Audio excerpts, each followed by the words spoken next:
Tem noite que a estrada te entrega o que você não pediu. Eu não sei explicar de outro jeito. Não acredito em destino. Não sou dado à conversa com Deus desde que ele levou Maria sem me avisar.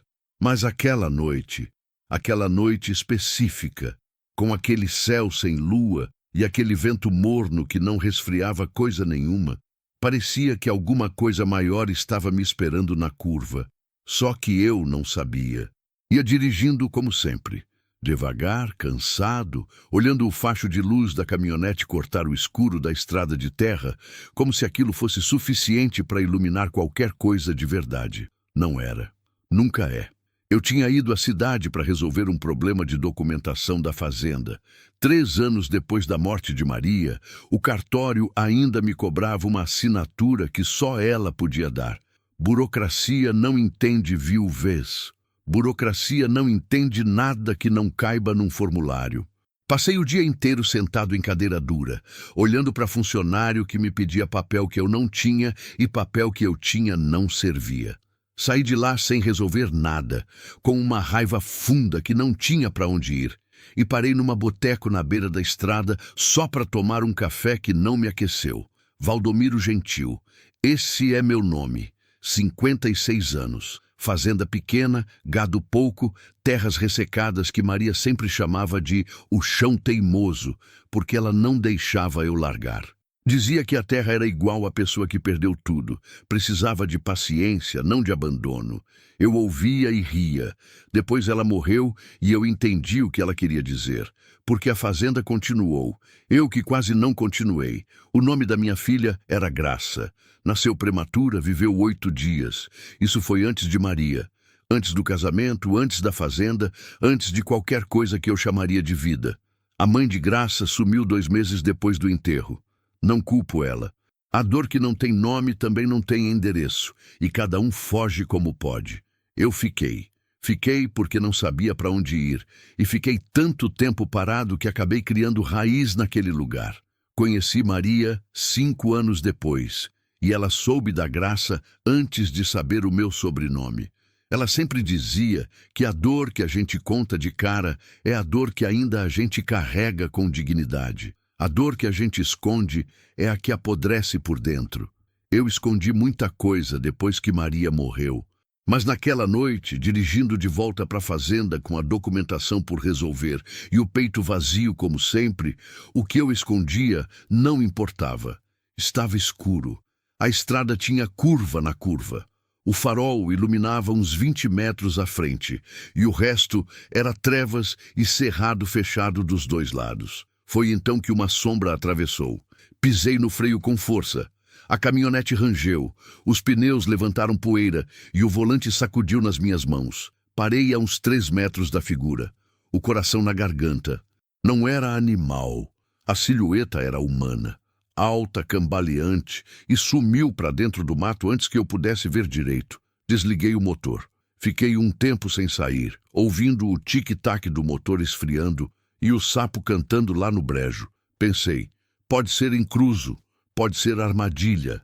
Tem gente que para caminhonete de fazendeiro assim, na estrada escura, e o que vem depois não é coisa boa. Mas tinha alguma coisa naquele movimento. Uma fragilidade, um jeito de se mover como quem está na última força, que não combinava com assalto. Desci devagar.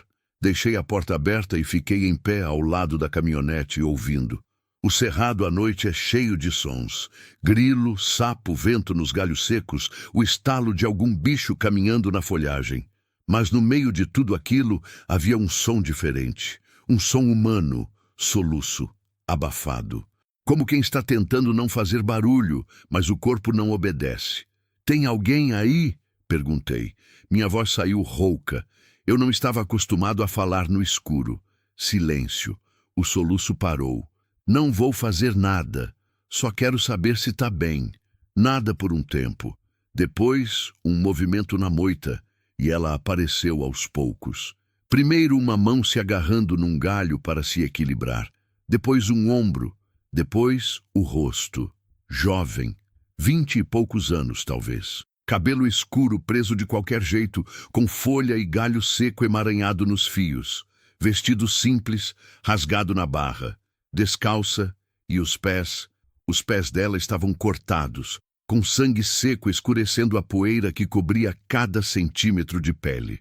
O que me parou de vez foi a barriga, grande, pesada, avançada demais para uma pessoa andando sozinha na estrada de terra no meio da madrugada. Os olhos dela me encontraram, e eu entendi naquele momento o que é ver desespero de verdade. Não era medo só. Era a expressão de alguém que já ultrapassou o medo e chegou num lugar pior. Aquele lugar onde você não sabe mais se quer ser achado ou sumir de vez. Por favor, ela disse. A voz era um fio. Não me entrega. Eu levantei as duas mãos, palmas abertas. Calma, não vou te entregar para ninguém. As pernas dela cederam. Vi o momento exato. Os joelhos dobraram como se os tendões tivessem cortado. Corri. Estava a uns 4 passos dela. Cheguei a tempo de amparar antes que caísse de cara no chão. Segurei pelos braços. Estava leve demais. Aquela leveza de quem não comeu direito em dias. Estava gelada também, apesar do calor da noite. Você precisa de ajuda, eu disse. Não posso ir para a cidade. Ela respondeu, e havia urgência ali, quase pânico. Eles vão me achar na cidade. Quem? Ela fechou os olhos. Quando abriu, havia uma lágrima descendo pelo lado esquerdo do rosto, mas ela não fez nenhum gesto de limpar, como se já nem percebesse. Meu pai. Eu fiquei quieto um momento. Já vi muito no cerrado. Vi boiada se perder na seca. Vi vizinho perder tudo para enchente. Vi homem morrer de trabalho e outro morrer de bebida e outro morrer de nada, só de tristeza acumulada. Mas tinha alguma coisa no jeito que ela disse meu pai, como se as duas palavras carregassem peso de pedra, que me disse que aquilo era diferente, que aquilo era uma história comprida e feia. Vem comigo, eu falei. O senhor não sabe no que está se metendo. Não, concordei. Mas você não está em condição de andar mais, e eu não tenho como te deixar aqui. Ela me olhou por um tempo longo, procurando alguma coisa no meu rosto.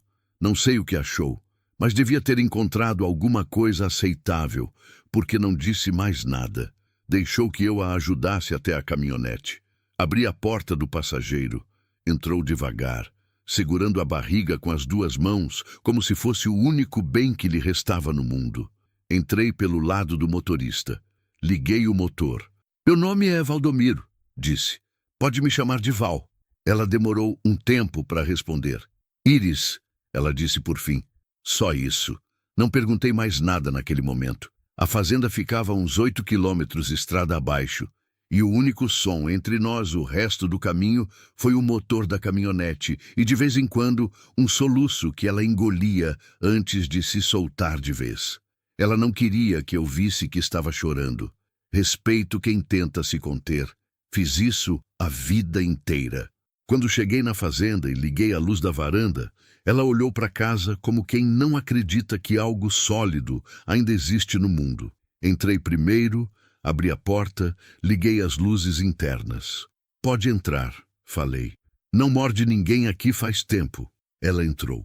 Ficou parada no meio da cozinha olhando ao redor. A casa era simples, mas arrumada do jeito que eu sabia arrumar, sem frescura, mas sem sujeira. Maria tinha me ensinado que casa bagunçada é casa que desistiu. Guardei esse ensinamento. Senta, falei. Vou buscar o que precisa. Peguei a bacia, aqueci água, trouxe o pano e o mercurocromo. Me ajoelhei na frente dela sem perguntar e comecei a limpar os pés. Ela ficou rígida no começo. A tensão de quem não está acostumada a receber cuidado sem que venha cobrado depois. Mas eu não disse nada, só limpei. Devagar. No terceiro corte, ela soltou o ar que estava segurando. Aquecia a carne na frigideira enquanto ela sentava à mesa. Arroz do dia anterior no fogão. Feijão que eu tinha feito de manhã. Não era jantar de festa, mas era comida de verdade. Botei tudo na mesa sem cerimônia. Ela comeu devagar no começo, com aquela cautela de quem não confia. Depois o corpo falou mais alto do que o medo, e ela comeu com vontade, sem parar. E eu fiz como se não estivesse vendo, porque é assim que a gente preserva a dignidade de quem está passando necessidade. Quando terminou, ficou olhando o prato vazio por um momento. Depois começou a falar, não de corrida, Veio aos poucos, como quem está abrindo uma torneira que ferrugem tomou. Mas veio. O pai se chamava Osório, homem poderoso na região, vereador em alguma cidade do sul do estado, dívidas cobertas com favores e com gente. E quando as dívidas chegaram grandes demais, o que ele tinha de mais valor para dar era ela, a única filha. Combinado de casamento com um homem 2 vezes mais velho, um acordo, uma transação. O marido tinha morrido há 7 meses. Acidente na estrada. Ela disse isso sem emoção aparente, não a emoção de quem perdeu alguém amado, mas a emoção contida de quem perdeu uma situação que, apesar de ruim, tinha alguma proteção. Com o marido vivo, o pai precisava dela intacta. Com o marido morto, ela virou problema, e o bebê que ela carregava virava complicação. Ele queria que eu me livrasse, ela disse. A voz não tremeu, mas os dedos apertaram a borda da mesa. Falou isso assim, direto, que o bebê ia atrapalhar o próximo acordo. Eu fechei o punho devagar debaixo da mesa. Prefiro morrer, ela continuou, do que deixar alguém decidir o que acontece com meu filho. Ela não disse aquilo para me comover. Disse como quem está registrando um fato. Olhei para ela. Você está segura aqui? Ela me encarou por um momento. Por que o senhor está fazendo isso? Pensei em Maria, pensei em Graça, pensei em todas as vezes que eu deveria ter feito alguma coisa e fiquei parado esperando o momento certo que nunca chegou. Porque é o certo, eu disse. Ela ficou quieta. Depois olhou para o lado, para a janela escura, como se ainda esperasse ver farol de caminhonete aparecendo na estrada. Eles vão vir, eu sei. O senhor não tem medo? Pensei bem antes de responder. Tenho medo de muita coisa, Iris. Mas de homem que bate em mulher e vende filha, parei. Desse tipo de coisa, não. Ela não disse mais nada. Mostrei o quarto que tinha sido de visita, que Maria usava quando a irmã vinha. Lençol limpo, janela com trinco. Deixei uma toalha dobrada na beira da cama. Descansa. Fui dormir no meu quarto. Demorei. Olhei o teto por um longo tempo, ouvindo os grilos e o vento, e o silêncio que a casa tinha cultivado nos últimos 3 anos. Mas agora, o silêncio estava diferente. Tinha um ser humano respirando do outro lado da parede. Tinha um bebê esperando pelo mundo. Fechei os olhos e ouvi. Era a primeira vez em muito tempo que a casa parecia habitada. Sempre acordei antes do sol. Não era virtude. Era costume antigo, construído em cima de necessidade. Gado não espera, roça não espera, e a vida no cerrado não tem hora marcada para começar. Só tem hora marcada para acabar, e essa você não escolhe. Então, eu me levantava cedo, porque era o único jeito que eu conhecia de sentir que ainda tinha algum controle sobre alguma coisa. Depois que Maria morreu, o hábito ficou, mas o motivo mudou. Eu acordava cedo, porque dormir demais dói.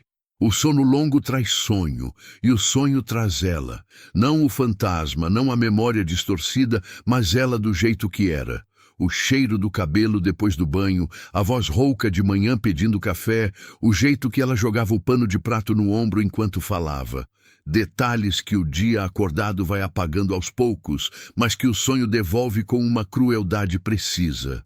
E quando você acorda e entende que era só isso, só sonho, a cama vira o lugar mais pesado do mundo. Então, eu me levantava. Naquela manhã me levantei mais cedo do que de costume. Às 4:30, talvez, ainda escuro do lado de fora. Fiz café forte, o tipo que Maria chamava de café de castigo, e fiquei na varanda, ouvindo o cerrado ir acordando aos poucos. O passarinho que canta antes de todos os outros, não sei o nome dele, Maria sabia o nome de todos, começou lá pelo brejo. Depois, o galo do vizinho distante. Depois a claridade foi chegando. Primeiro cinza, depois alaranjada, daquele jeito devagar que o cerrado tem de entregar o dia, como se tivesse com pressa de nada. Entrei, fiz mais café, ouvi passos leves no corredor. Iris apareceu na porta da cozinha. Havia dormido, isso dava para ver, o olho menos fundado, o rosto menos contraído. Mas havia também aquela vigilância constante de quem dorme com um ouvido aberto, pronto para sair correndo. Bom dia, eu disse. Bom dia. Ela olhou para o fogão, para o café, para mim. Posso ajudar em alguma coisa? Pode sentar. Ela quase disse que não. Vi o impulso passar pelo rosto. Aquele reflexo de quem aprendeu que receber sem contribuir gera dívida. Mas a barriga falou mais alto e ela sentou.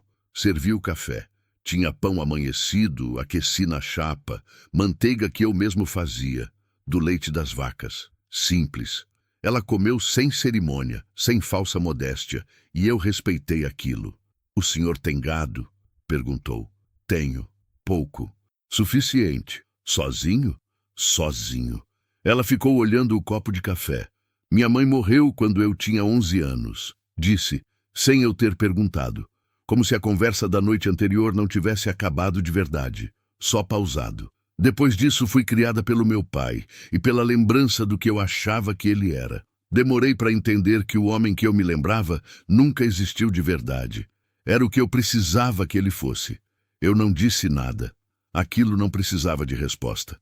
O Hélio, ela continuou, e eu entendi que era o marido. Não era ruim, era fraco. Tem diferença. Ele não me batia, não me humilhava, mas quando meu pai falava, ele abaixava a cabeça. E quando meu pai decidiu que o bebê era problema, Hélio ficou quieto. Ela parou. Acho que ele ia ficar quieto até o fim. E aí ele morreu. Disse isso sem crueldade, mas também sem lamento. Era um fato.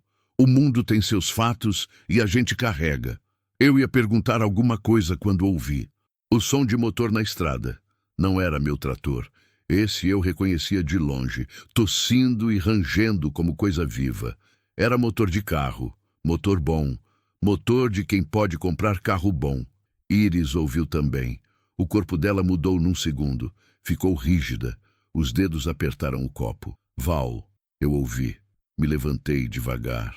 Fui até a janela da sala sem acender nenhuma luz. O sol ainda não tinha subido de todo, mas já havia claridade suficiente. A caminhonete era preta, cabine dupla, vidro fumê. Parou na entrada da propriedade, no portão que eu deixava aberto durante o dia. 2 homens desceram. Não eram daqui. Isso se vê. Roupa certa demais, postura de quem está acostumado a intimidar e ser obedecido. Um deles era mais velho, barrigudo, com chapéu. O outro era mais novo, magro. Ficou parado ao lado da caminhonete com os braços cruzados e o olhar varrendo o terreiro. Bati de leve no batente da cozinha. Vai pro quarto. Não abre a janela, não faz barulho. Ela foi sem discutir. Peguei o chapéu no gancho da parede. Coloquei devagar. Abri a porta da frente e desci a escada da varanda como se não estivesse com pressa de nada, porque pressa é fraqueza, e fraqueza eles iam usar. Bom dia, chamei antes que chegassem perto. O mais velho parou a uns 5 metros de mim. Sorriu do jeito que não é sorriso. Bom dia, seu moço. O senhor é dono dessa propriedade? Sou. Valdomiro. O nome? Eu não respondi imediatamente. Deixei o silêncio ficar um pouco, só para ele entender que aqui eu não me apressava por ninguém. Pode ser? Quem está perguntando? O homem tirou o chapéu. Passou a mão nos cabelos grisalhos. Amigo da família de uma moça que saiu de casa ontem. Família está preocupada. Moça grávida, sabe como é, não está em condições de andar por aí sozinha. Pausa calculada. O senhor viu alguma coça assim por aqui? Grávida, cabelo escuro, uns 20 e tantos anos? Olhei para ele. Depois para o mais novo, que continuava parado ao lado da caminhonete com aquela postura de cachorro esperando ordem. Não vi ninguém. O mais velho inclinou a cabeça levemente. Tem certeza? A estrada aqui do senhor é a única saída da região. Alguém devia ter visto alguma coisa. A estrada é pública, eu disse. Passa gente que eu não vejo. Noite passada eu cheguei tarde. Fui direto dormir. O silêncio que veio depois foi calculado também. Ele estava me avaliando. Eu deixei. O senhor mora sozinho aqui? Moro. Viúvo, ouvi falar. Aquilo foi deliberado. Uma cotovelada para ver se eu me movia. Fiquei parado. Outra pergunta? Eu disse. Ele colocou o chapéu de volta.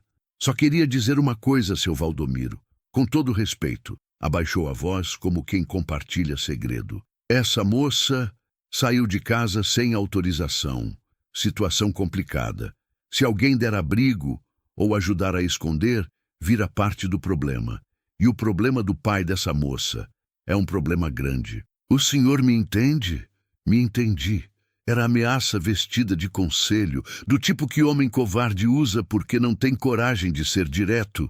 Entendo, eu disse. E o senhor entende que propriedade particular tem lei, e que lei aqui sou eu enquanto o senhor não me mostrar papel assinado por autoridade que me obrigue diferente. Ele me olhou por um segundo mais longo. Bom dia, seu Valdomiro. Bom dia. Voltaram para a caminhonete. O mais novo me encarou antes de entrar. Aquele olhar de quem está guardando o rosto na memória. A caminhonete saiu devagar, levantando poeira fina na estrada de terra. Fiquei parado na varanda até o motor sumir no silêncio do cerrado. Voltei para dentro. Iris estava no corredor encostada na parede com a mão sobre a barriga. Eles vão voltar, ela disse. Vão, com mais gente. Provavelmente. Ela me olhou. O senhor deveria me entregar. Seria mais fácil. Olhei para ela. Mulher jovem, grávida, descalça na minha casa, falando em se entregar como se fosse a solução lógica, como se já tivesse tão acostumada a não valer que a ideia de alguém de defender ela parecesse mais absurda do que qualquer alternativa. Iris. Eu disse o nome devagar. Se eu fosse o tipo de homem que entrega a mulher grávida para valentão contratado por pai covarde, eu não teria parado a caminhonete ontem à noite. Ela ficou me olhando. Você está segura aqui enquanto eu puder garantir. Mas eu precisam pensar, porque enquanto ficar, o risco vai crescer. Ela assentiu. Fui até o quarto de despejo, abri a mala velha no fundo do armário, tinha dinheiro guardado ali, nota por nota, ao longo de anos. Não era muito, era o suficiente para alguma coisa. Maria sempre dizia que dinheiro guardado em banco é dinheiro que pertence a outra pessoa. O dela ficava no fundo de uma lata de biscoito no alto do armário, e o meu ficava nessa mala. Depois que ela morreu, uni os dois. Nunca tinha pensado em usar. Agora tinha motivo. Voltei para a cozinha e sentei na cadeira de frente para ela. Você tem para onde ir? Alguém de confiança em outra cidade, outro estado? Ela pensou. O pensamento demorou. Dava para ver que ela estava passando pela lista de pessoas na cabeça e eliminando uma por uma. Tenho uma tia, irmã da minha mãe. Moramos em Palmas por uns anos. Ela ficou lá. Mas faz tempo que não falo com ela. Meu pai cortou o contato. O nome dela? Conceição. Conceição das Dores. Um sorriso fraco e triste. Minha mãe gostava de nome pesado. Palmas é longe, mas é viável. Pensei, não dá para sair de carro hoje, de dia, pela estrada principal. Eles vão estar de olho. Então a gente fica? A gente espera até escurecer. Tem um caminho de terra que sai por trás da fazenda, passa por dentro de uma propriedade do Benedito. Vizinho meu, homem bom, não vai criar problema. Sai numa estradinha que dá numa rodovia secundária. Não é o caminho mais rápido, mas é o caminho que eles não vão estar esperando. Ela ficou quieta, processando. O senhor sabe que se eu for embora, eles ainda vão te procurar. Vão te culpar de qualquer jeito. Eu sei. E mesmo assim... Ela olhou para as mãos dela, abertas sobre a mesa. O senhor perdeu muito, não é? Aquilo me pegou sem aviso. Não era pergunta de curiosidade. Era o tipo de pergunta que só pessoa que também perdeu muito sabe fazer, reconhecendo a marca em outro, como cicatriz que combina com outra cicatriz. Perdi, eu disse. E não foi embora. Não tinha para onde ir. E depois não quis mais. Ela assentiu devagar. Eu não sei se consigo ser assim, disse ela. Fico firme, mas não sei se consigo não ter para onde ir e ficar mesmo assim. Você não precisa ficar em lugar nenhum que te machuca, eu disse. Tem diferença entre ficar porque escolheu e ficar porque te prenderam. Ela levantou o olhar. Onde o senhor aprendeu isso? Com uma mulher que soube tudo o que eu deveria saber antes de eu saber. Maria. Sempre Maria, no fundo de tudo. Passamos o dia assim. Eu fiz os afazeres da fazenda como qualquer dia, para não levantar suspeita de quem pudesse estar observando da estrada. Ela ficou dentro de casa, longe das janelas, e fez o que pôde. Varreu o chão, dobrou roupa que eu tinha deixado empilhada num canto faz dias, preparou o almoço com o que encontrou na despensa. Não foi complicado e não foi para me impressionar. Foi o jeito dela de não se sentir parada. No final da tarde, quando o sol começou a cair, ela estava sentada na cadeira da cozinha, com os pés descansando num banquinho, olhando pela janela do lado que não dava para a estrada. Val, ela chamou. Se acontecer alguma coisa com você por causa disso, parou. Não vai acontecer. Mas se acontecer, olhei para ela. Então aconteceu fazendo o certo. E isso é melhor do que a maioria das mortes que eu já vi. Ela ficou em silêncio por um tempo. Obrigada, disse por fim, em voz baixa, como quem não está acostumada a dizer aquela palavra sem que ela soe como fraqueza. Começa a juntar o que você tem. Saímos quando escurecer. Fui conferir a caminhonete. Completei o tanque com o galão de reserva que guardava no galpão. Verifiquei os pneus, o óleo, a água, coloquei uma manta no banco de trás, uma garrafa de água, o que sobrava de comida. Quando voltei para dentro, o sol tinha sumido atrás do cerrado e o céu estava daquele roxo escuro que precede a noite de verdade. Ela estava pronta. O que tinha para levar cabia numa mochila pequena, provavelmente a mochila com que tinha fugido. Saímos pela porta dos fundos. Eu não olhei para casa. Sabia que se olhasse, alguma coisa em mim ia hesitar. E hesitação, naquela noite, era coisa que a gente não podia ter. O Benedito não fez pergunta nenhuma. Isso é o que eu mais respeito num homem. Saber quando a situação já explicou tudo o que precisa ser explicado. E não insistir em mais palavras só para satisfazer a própria curiosidade. Ele estava no terreiro quando passamos pela propriedade dele. Sentado numa cadeira de madeira remendada com arame, tomando tereré no escuro como se esperasse por nós. Levantou a mão quando me viu. Eu levantei a minha. A caminhonete continuou devagar pelo caminho de terra que cortava o pasto dele, e ele ficou sentado, olhando, sem se mover. 40 anos de vizinhança valem mais do que qualquer contrato. A estradinha nos levou até a rodovia secundária, como eu tinha calculado. Asfalto ruim, mal iluminado, com buraco de tempo em tempo que sacudia a suspensão e me fazia segurar o volante com força. Mas era asfalto, e não tinha caminhonete preta nos esperando. Iris ficou quieta durante a primeira hora. Olhava pela janela, o vidro embaçado pelo ar quente da noite, e eu não tentei preencher o silêncio. Silêncio entre estranhos é desconforto. Silêncio entre pessoas que já se disseram o que importa é outra coisa. É respeito. O rádio eu não liguei. Não queria ruído. Queria ouvir o que a estrada tinha para dizer. Fui tomando as estradas que eu conhecia de memória, as que cruzam o interior sem passar por cidade grande, as que cortam o cerrado por dentro, onde o único sinal de vida de noite é a olho brilhando no acostamento quando o farol pega um bicho parado. Tamanduá, capivara, vez ou outra uma ema perdida.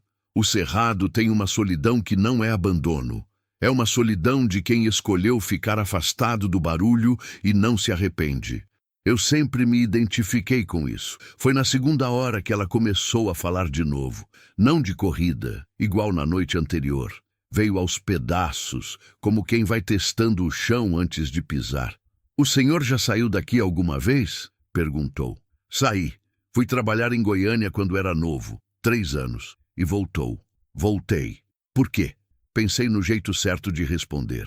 Porque cidade grande tem tudo exceto o que eu precisava. Parei. E porque meu pai adoeceu e não tinha mais ninguém. Ele melhorou? Morreu 6 meses depois que voltei. Ela ficou quieta. Então o senhor voltou e ficou. Fiquei. A terra estava lá. O gado estava lá. E eu não tinha argumento suficiente para ir embora de novo. Argumento. Ela repetiu como quem está mastigando a palavra. Que jeito diferente de falar isso. É porque não foi saudade que me fez ficar. Saudade já tinha acabado. Foi falta de razão para ir. Ela colocou a cabeça levemente contra o vidro da janela.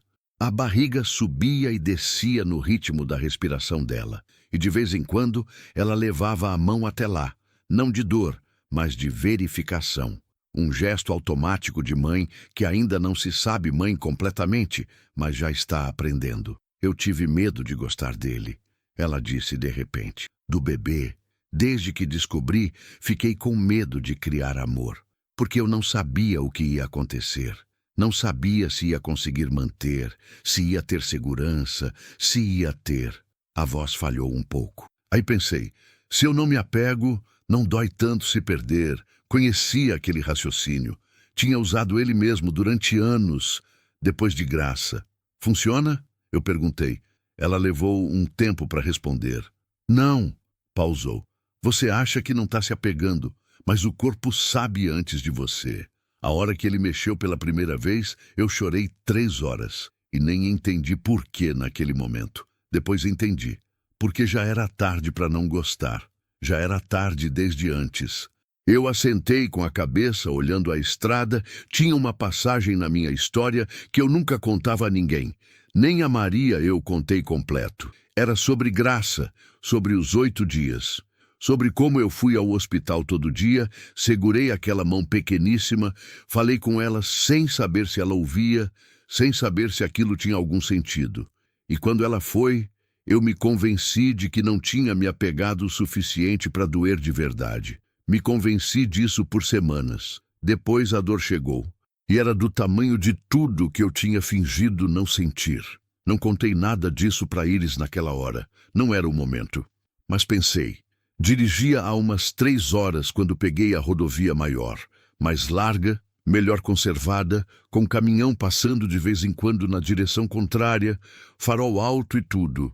Iris tinha ficado mais quieta, a cabeça descansando no vidro, e por um momento pensei que tinha dormido, mas não tinha. Val. Tem uma caminhonete atrás da gente há uns 20 minutos. Gelei por dentro, não dei sinal nenhum. Não olhei pelo retrovisor de repente, não acelerei. Fiz o que se faz quando não quer mostrar que sabe. Continuei no mesmo ritmo. Respirei fundo e só então deixei o olho deslizar para o espelho com calma. Farol alto. Distância constante. Nem abria nem fechava. Aquela distância deliberada de quem está acompanhando não passando. Caminhonete. Escura. Difícil de confirmar a cor no escuro da rodovia. Pode ser coincidência, eu disse, sabendo que não era. Pode ser. Ela concordou, sabendo a mesma coisa. Fiquei mais 2 minutos no ritmo. Depois, reduzi um pouco a velocidade.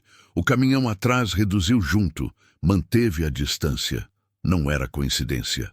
Segura no banco, eu disse. Val, segura. Virei de repente numa estrada de terra que saía da rodovia sem sinalização. Eu sabia que existia, porque já tinha passado nela uma vez, anos atrás, numa época em que conhecer estradas sem nome era questão de sobrevivência no interior. A caminhonete pulou na entrada. Os pneus escorregaram no saibro solto, e eu corrigi o volante com força antes que a traseira abrisse demais. Acendi as luzes internas por 1 segundo, só para ver ela. Iris estava com uma mão no painel, a outra segurando a alça acima da janela, o rosto concentrado. Não estava gritando, não estava em pânico. Estava tensa, mas controlada. "Tô bem", ela disse, antes que eu perguntasse. Apaguei a luz interna e acendi o farolete baixo. Menos iluminação, mas menos alvo também. A estrada de terra subia uma lomba, descia, fazia curva fechada que os galhos do cerrado tomavam pelos 2 lados e raspavam na lataria. Ouvi o barulho, mas não parei. Metal risca, lata amassa. Caminhonete conserta. Pessoa não conserta tão fácil. No alto da lomba, olhei pelo retrovisor. A caminhonete preta tinha entrado na estrada de terra também. Mais longe agora. A entrada tinha te custado velocidade. Mas estava lá. "Ainda vem", eu disse. "Quanto tempo a gente tem?" "Depende de onde essa estrada sai." Pensei rápido. "Tem uma fazenda abandonada uns 5 quilômetros à frente, se não mudou. Entrava por uma porteira do lado esquerdo." "E se mudou?" Rezamos. Ela não respondeu, mas do canto do olho vi ela fechar os olhos por um segundo. Não sei se era oração. Talvez fosse.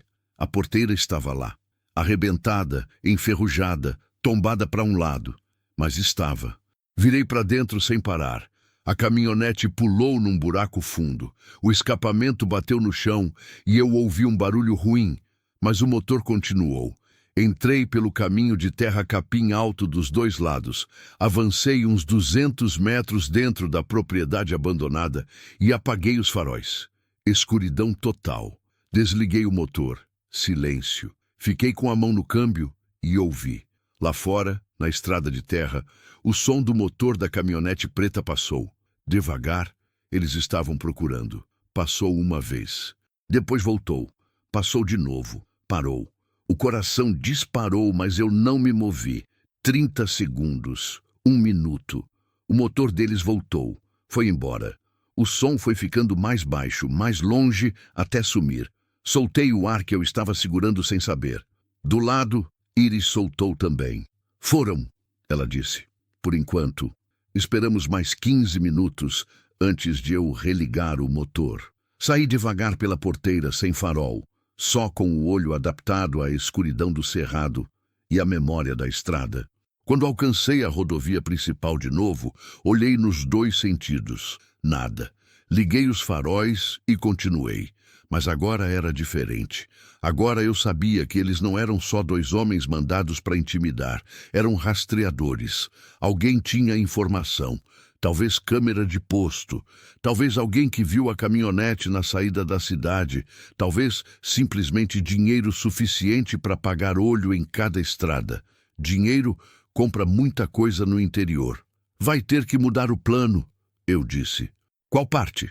Não dá para dirigir a noite inteira assim. Eles podem ter gente nas entradas de Palmas também. Pensei.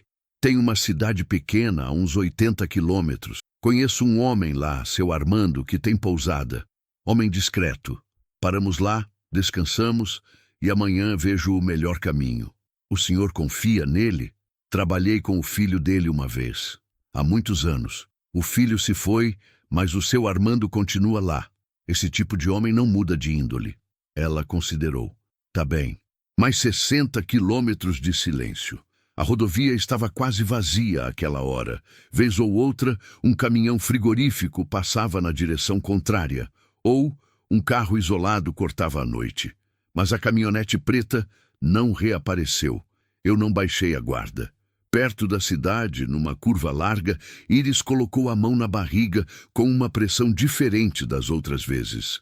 Não era o gesto automático de verificação.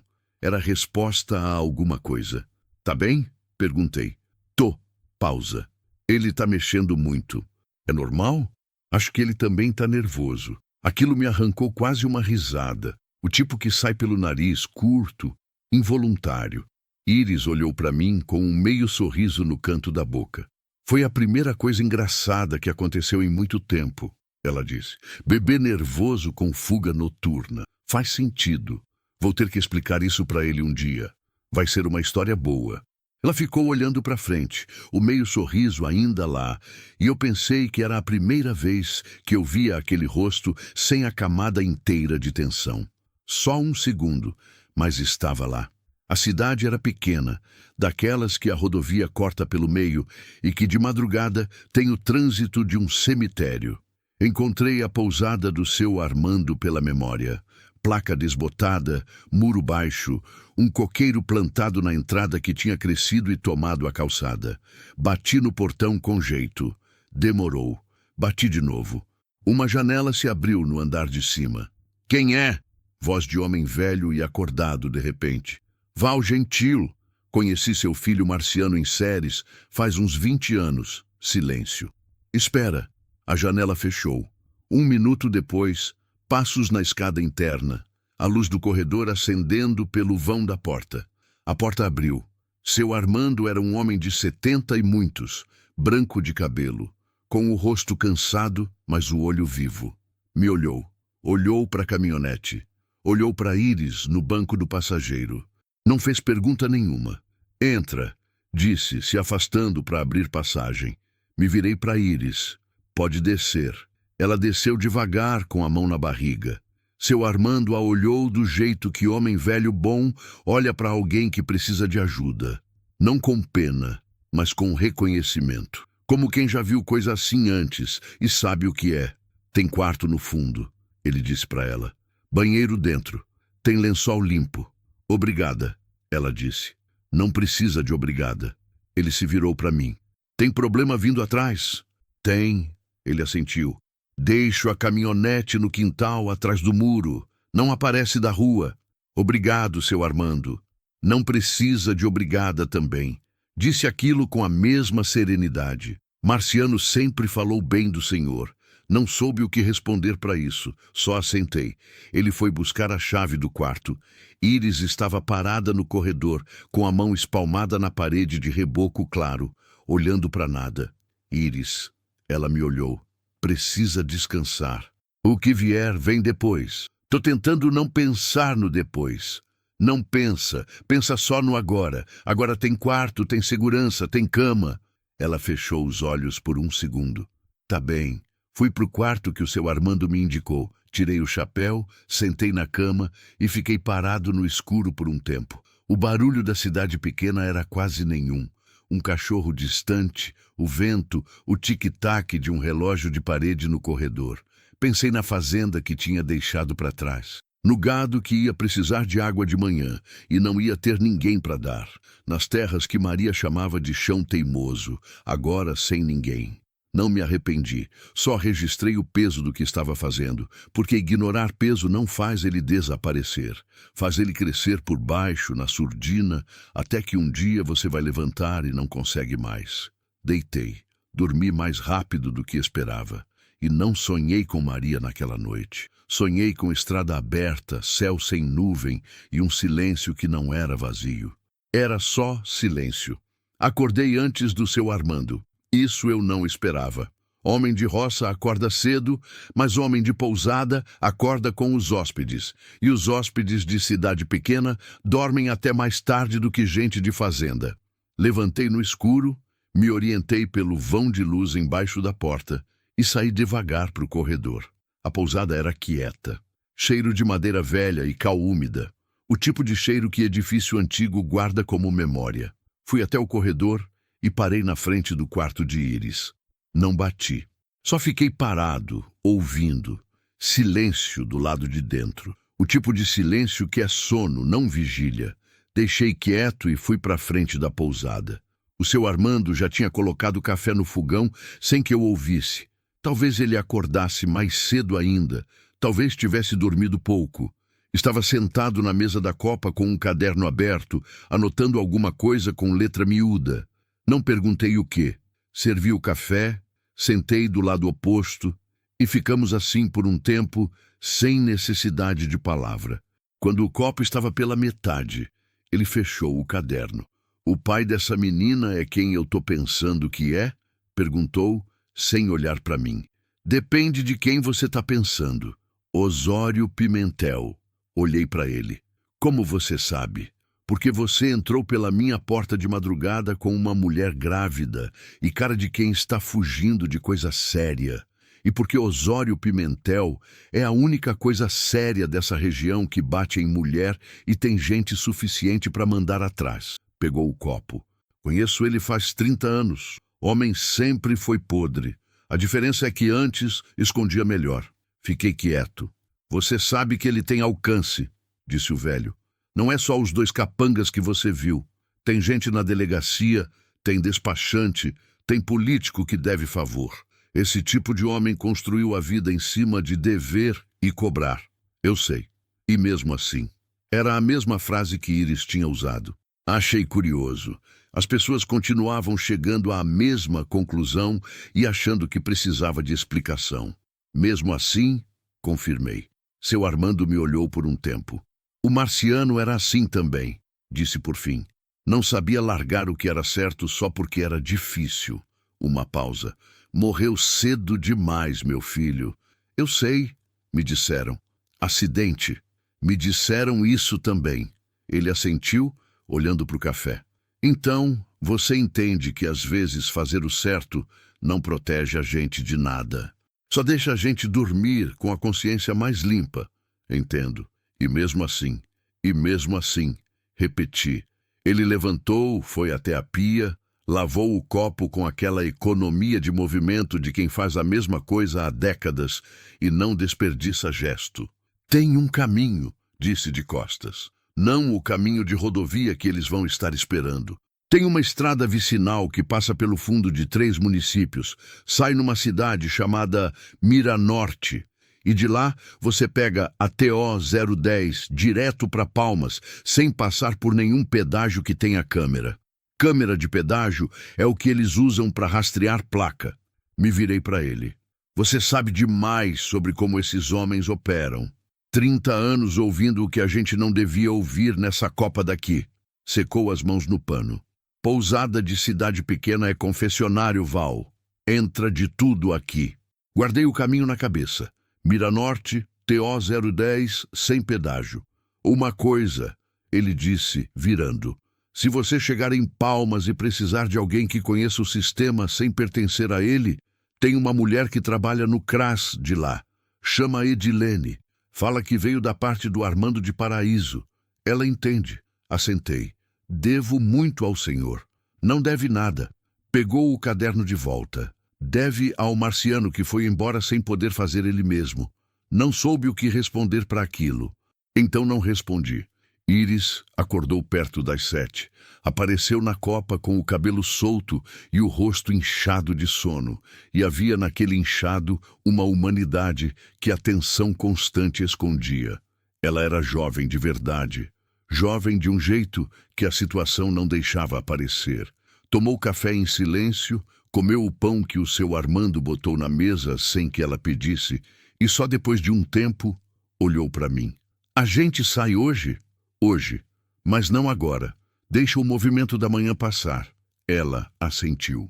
Naquele intervalo, ela foi até o banheiro da pousada, tomou banho demorado, ouvia a água correndo por um longo tempo, e não era descuido, era necessidade. Quando voltou, havia trocado o vestido rasgado por uma calça larga e uma blusa simples que devia ter sido a única muda na mochila. O cabelo estava preso de novo, mas agora arrumado, sem galho nem folha. Se sentou na cadeira da varanda interna enquanto eu verificava a caminhonete no quintal. O escapamento tinha batido feio na noite anterior. Tinha uma amassado, mas não tinha furado. Daria para aguentar a viagem. O tanque estava suficiente. Verifiquei os pneus, revisei o estepe. Quando voltei para dentro, seu Armando estava em pé no corredor com um saco de pano na mão. Me estendeu. Comida para viagem. Não precisa parar em restaurante. Peguei. Obrigado. Não precisa. Saímos da pousada às 10 da manhã. O sol estava alto já, e a cidade pequena tinha o movimento de qualquer cidade pequena em dia de semana. Escola, mercadinho aberto, mototáxi parado na esquina com o capacete no retrovisor. Ninguém olhou para mim com atenção especial. Ou se olharam, não mostraram. Peguei o caminho que o seu Armando indicou. A estrada vicinal era exatamente o que o nome prometia. Estreita, mal conservada, com trecho de chão batido, onde o asfalto tinha desistido. Mas era vazia. Em 2 horas de estrada vicinal, cruzamos com 3 carros, um trator e um caminhão de areia. Nenhuma caminhonete preta, nenhum seguidor. Íris ficou mais solta depois da primeira hora. Começou a olhar a paisagem de um jeito diferente. Não a vigilância de quem procura ameaça, mas aquele olhar de quem está vendo o mundo com uma atenção que o medo não deixava ter antes. É bonito, ela disse, olhando o cerrado abrindo dos 2 lados. Nunca achei bonito antes. Sempre pareceu vazio. Terrado não é vazio, é contido, tem diferença. Ela me olhou, igualzinho ao senhor. Aquilo me pegou no meio e eu não soube o que fazer com a afirmação. Então olhei para a estrada e não disse nada. Ela deixou quieto também, mas havia um meio sorriso de novo. O meio sorriso foi embora perto do meio-dia. Eu percebi antes de ela falar.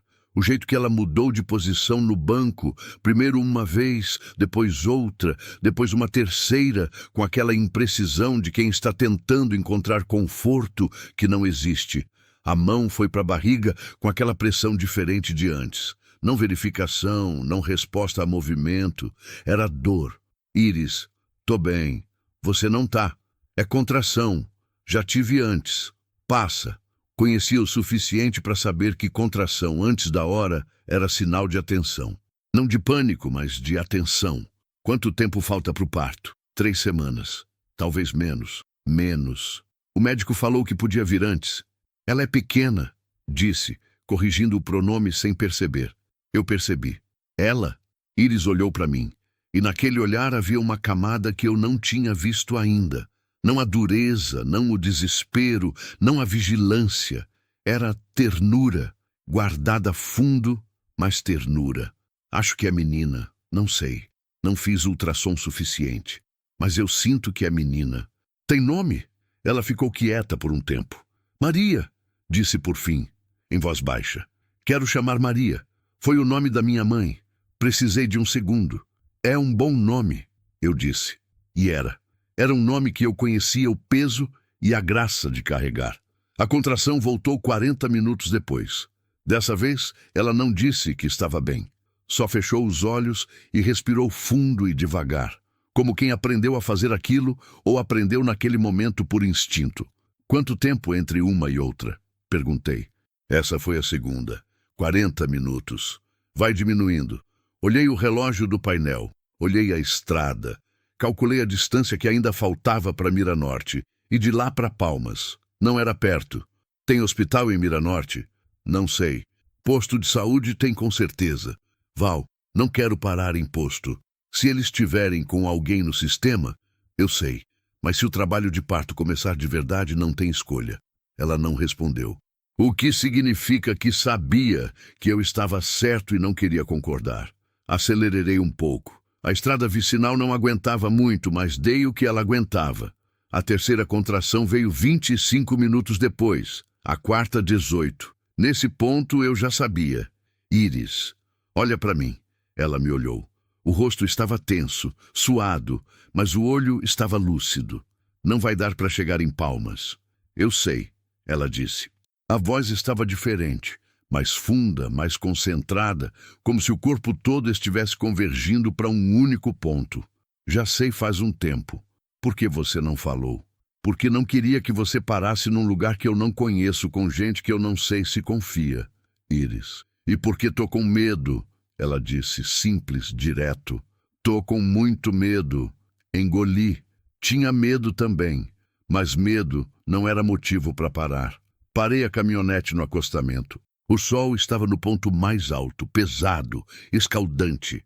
A estrada vicinal estava vazia nos 2 sentidos até onde a vista alcançava. Cerrado nos 2 lados, alto, fechado, sem uma casa, sem um ser humano. Só eu, Iris e o que estava chegando. Desci, abri a porta do passageiro, peguei a manta que tinha colocado no banco traseiro. Dobrei no chão do acostamento, na sombra que o cerrado fazia do lado direito da estrada. Desce devagar, ela desceu. Apoiei o braço dela até o chão. Deitou de lado primeiro, depois se ajeitou de costas, com os joelhos levantados, respirando por aquela respiração controlada que o corpo aprende a fazer mesmo sem instrução. Me ajoelhei do lado. Eu não sei o que estou fazendo, eu falei, porque era verdade e ela merecia saber. Eu também não sei, ela disse. Mas não tem mais ninguém. Não tem? Então faz. Tem momentos na vida que não te pedem competência, te pedem presença. Me lembrei disso de algum lugar, de alguma conversa antiga que eu não saberia dizer de onde veio, mas ficou. Presença. Só isso. Segurei a mão dela com uma mão, a outra livre. Quando vier vontade de fazer força, faz, não segura. Ela assentiu. A contração seguinte veio logo. Ela fechou os olhos e fez força e gritou. Um grito curto, cortado no meio, de quem tentou segurar e não conseguiu. Não segura o grito, eu disse. Deixa sair. Odeio. Eu sei. Deixa sair mesmo assim. A próxima contração, ela gritou de verdade. O cerrado devolveu o eco e os pássaros subiram em revoada do lado, assustados. Ela não se importou. Eu também não. Segurei a mão dela até ela apertar de um jeito que eu senti os ossos dos dedos protestarem e não tirei. Tô aqui, eu disse. Só isso. Tô aqui. Não sei quanto tempo passou. O tempo naquele acostamento funcionava diferente. Cada contração era uma eternidade, e o intervalo entre elas era 1 segundo. O sol se movia lento lá em cima, e o suor escorria pelo meu pescoço, e eu ficava ajoelhado no chão duro, sem sentir o joelho. E então, numa contração mais longa que as outras, algo mudou. Val, ela disse, e a voz tinha um tom diferente. Agora. Faz força, ela fez. Mais, ela gritou. Mais uma vez. Mais uma. O grito rasgou o ar do cerrado limpo da tarde, e entre minhas mãos apareceu algo que eu não consigo descrever com palavras que façam jus. Pequeno, vermelho, enrolado em si mesmo como coisa que ainda não descobriu que o mundo é maior do que o lugar onde estava. Silêncio, o silêncio mais pesado da minha vida. O bebê não chorou. Iris levantou a cabeça, olhos fundos de esforço. Por que ela não chora? Eu não respondi. Não havia resposta para dar ainda. Havia só ação. Virei o bebê, pequenas costas na palma da minha mão. Dei um tapa leve. Nada. Outro. Nada. O desespero tem um gosto. É metálico. Enche a boca de vez. Me lembrei de Graça. Os 8 dias. Aquela mãozinha. Não. Inclinei o bebê, abri a pequena boca com o dedo, limpei o que tinha para limpar. Soprei ar. Leve, pouco, pulmão pequeníssimo não aguenta volume de adulto. Uma vez, outra.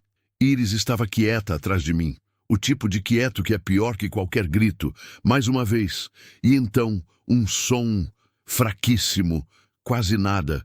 Um gemido antes de ser choro. Depois choro de verdade. Fino, agudo, vivo. O som mais importante que eu ouvi na minha vida inteira, incluindo a primeira vez que Maria disse que me amava, incluindo qualquer coisa que venha antes ou depois. Aquele choro. Me virei. Coloquei a menina no peito de Iris. Ela a recebeu com os 2 braços, como se soubesse fazer aquilo desde sempre. Esse instinto que não precisa de ensino, que vem de algum lugar mais fundo que memória. Minha filha, ela disse. A voz estava partida, cheia, pequena e enorme ao mesmo tempo. Sentei no chão do acostamento, do lado dela, com o joelho doendo agora que o adrenalina estava indo embora. Olhei para o céu do cerrado, azul, limpo, sem nuvem, o sol descendo um pouco no horizonte. Não disse nada por um tempo. Ela também não.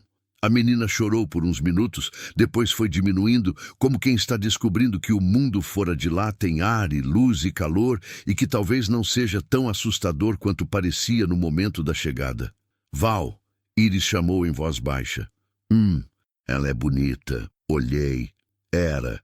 Do jeito que coisa nova é bonita, não polida, não pronta, mas com aquela beleza crua de começo que nada consegue imitar. É, concordei. Obrigada. Não soube o que dizer, então não disse o que seria fácil e fútil. Fiquei quieto.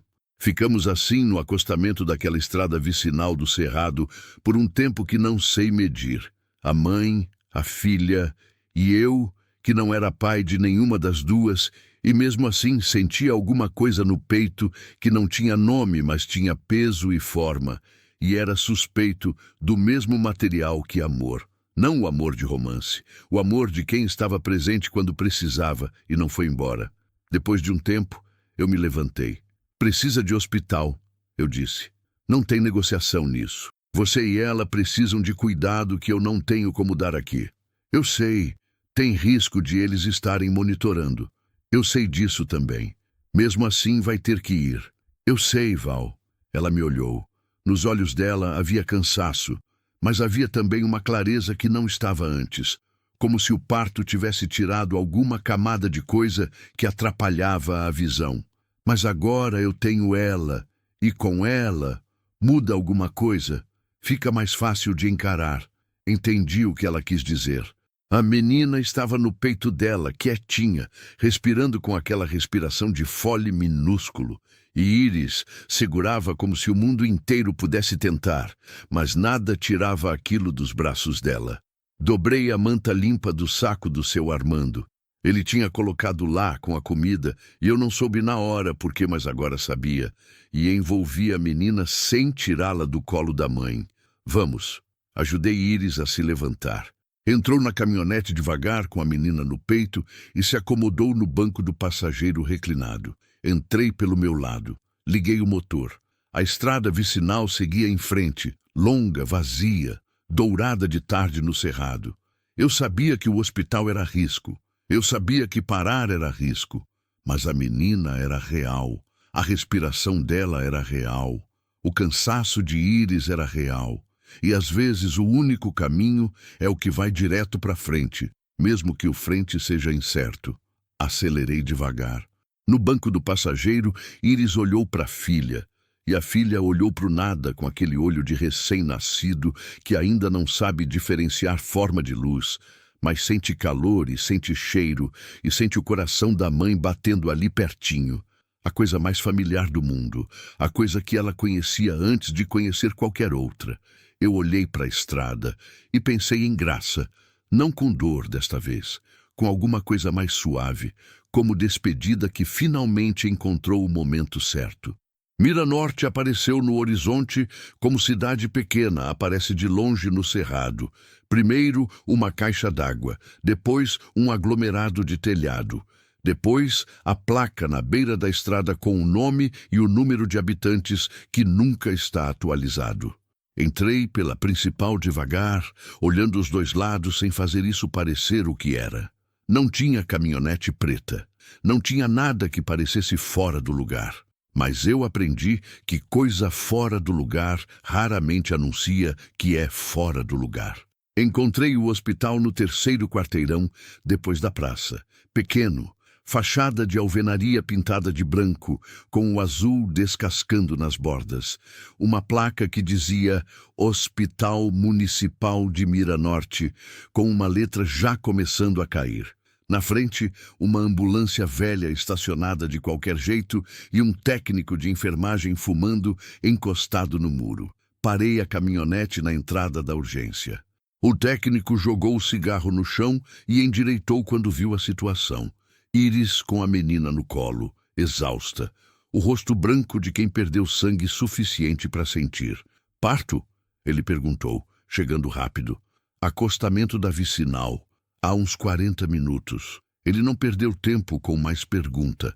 Chamou alguém lá dentro, apareceu uma enfermeira com uma cadeira de rodas e Íris foi entrando com a menina no peito sem que precisassem tirar uma da outra. Na porta, ela parou e se virou para mim. Val, vai, eu fico aqui. Ela me olhou por um segundo, aquele olhar de quem quer dizer alguma coisa e não sabe se vai ter outra chance. Depois entrou. Fiquei parado no estacionamento por um tempo, com a caminhonete ligada, ouvindo o motor e o vento e o barulho distante de algum aparelho lá dentro do hospital. Depois desliguei, saí e fui sentar num banco de cimento que tinha na calçada da frente. O sol estava mais baixo agora, jogando sombra comprida na rua vazia. Pensei no que fazer com o tempo que não controlava. Tirei o celular. Tinha sinal fraco, mas tinha. Liguei para o Benedito. Atendeu no terceiro toque. Val, eu estava esperando você ligar. O gado, Bené. Já cuidei. Abri o pasto do fundo, tem água no açude. Fica sossegado. Fechei os olhos. Obrigado.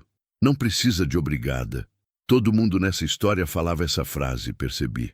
Talvez seja a frase que pessoa boa usa quando não quer que o agradecimento vire peso. Mas, Val, vieram procurar você de manhã cedo. 2 homens. Caminhonete preta. Eu sei. Perguntaram se eu sabia onde você tinha ido. Falei que não sabia de nada. Tá certo. Mas um deles ficou olhando para minha propriedade como quem tá calculando. Entendi o aviso. Você tá bem? Tô. Homem velho no cerrado com espingarda boito e nada para perder é coisa que até valentão de aluguel respeita. Uma pausa. Mas eles vão voltar, Val. E se voltam aqui, é porque estão apertando o cerco. Eu sei. Onde você tá? Melhor você não saber. Silêncio no outro lado. Cuida de você, ele disse por fim. Cuido. Desliguei. Fiquei olhando para o celular por um momento. Pensei em ligar para alguém mais. Não tinha ninguém. Esse era o balanço da vida que eu tinha construído. Fazenda, gado, silêncio. Sem família próxima, sem amigo de cidade, sem rede além do Benedito e de memórias de pessoas que já tinham ido. Não era lamento, era só constatação. A porta do hospital abriu e a enfermeira que tinha entrado com Iris apareceu. Moça jovem, cabelo preso com grampo de plástico colorido, expressão profissional, mas não fria. O senhor é familiar? Não sou. Ela hesitou. A moça pediu para chamar o senhor. Diz que é a única pessoa que ela tem aqui. Me levantei. A enfermeira me levou por um corredor de piso frio. Luz fluorescente que piscava num canto. Aquele cheiro de hospital que é desinfetante e ar-condicionado velho.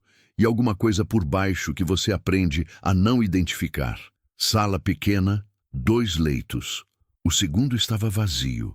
No primeiro, Iris estava deitada com a cabeça levemente elevada, o rosto limpo agora, um soro no braço esquerdo. E no colo dela, num daqueles berços móveis que os hospitais pequenos usam, encostado na cama, a menina. Enfaixada, gorrinho de malha bege, olhinho fechado. Me sentei na cadeira do lado. Como você tá? Cansada, ela disse. Mas disseram que tá tudo bem, com as duas. Bem, o médico quer que fique até amanhã, pelo menos. Por causa do parto, assim, no acostamento. Ele ficou nervoso. Faz o que ele pedir. Val! Ela olhou para mim com aquela direteza que era a marca dela. Eles podem achar a gente aqui. Podem. E você sabe disso e mesmo assim ficou. Alguém tinha que ficar. Ela ficou quieta por um momento. Depois olhou para a filha. Pesou 300 gramas a menos do que o médico queria. Mas os pulmões estão funcionando. O choro está forte. Uma pausa pequena. Graças a você. Não respondi. Você salvou ela 2 vezes, disse Iris. Na estrada, quando não me deixou para trás. E no acostamento, quando ela não chorava. Eu só estava presente. Às vezes, só estar presente é o que salva. Ficamos quietos. A menina fez um movimento pequeno no berço, a mão que escapou do enfaixamento, dedinho aberto no ar, como se estivesse testando a temperatura do mundo.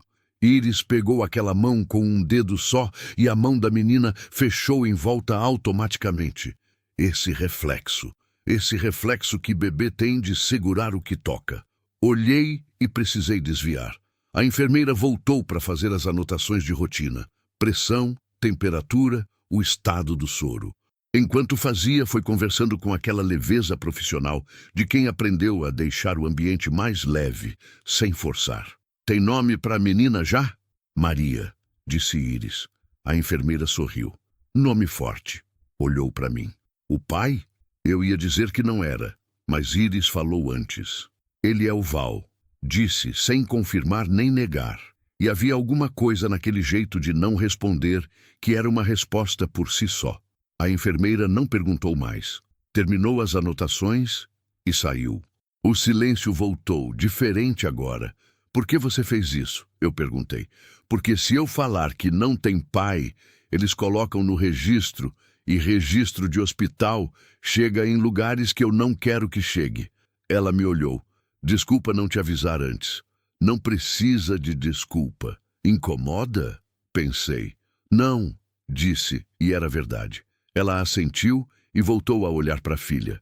Fiquei na cadeira enquanto a tarde foi virando noite do lado de fora.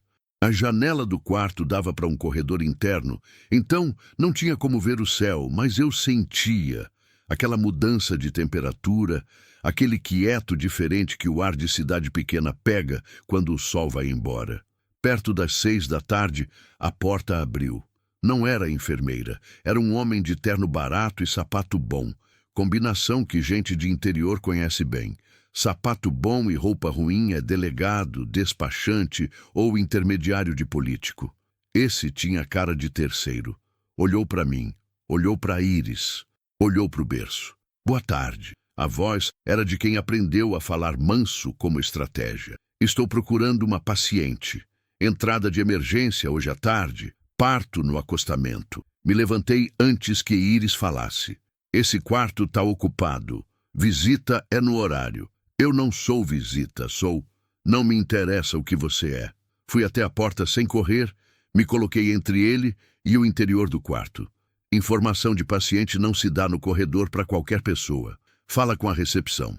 Ele me avaliou. Era um palmo mais baixo que eu, mais novo, mas tinha aquela segurança de homem que está acostumado a não ser contrariado. E essa segurança, quando encontra alguém que não recua, vacila. Sou representante da família, ele disse. Família se identifica. Mostra documento que prove parentesco ou autorização por escrito e conversa com a equipe médica na recepção. Não aparece no corredor de madrugada batendo em porta de quarto. Não é madrugada. Ainda não. Segurei o olhar dele. Mas pode ir e voltar quando for, que a resposta vai ser a mesma. Ele olhou por cima do meu ombro, tentando ver o interior do quarto. Não deixei. Por um momento ficou parado ali, pesando as opções. Então, recuou um passo. Vou falar com a administração. Fique à vontade. Saiu pelo corredor. Fechei a porta. Fiquei parado com a mão na maçaneta por um momento. Val, Iris disse em voz baixa e urgente. Eu sei. A gente não pode ficar até amanhã. Eu sei. O médico disse. Eu sei o que o médico disse. E eu sei o que esse homem no corredor representa. Me virei. Deixa eu pensar. Sentei de volta na cadeira. Olhei para o chão de piso frio. Ele ia para a administração. Administração de hospital pequeno em cidade pequena, com pressão de homem que representa dinheiro e político. Eu sabia o que isso produzia.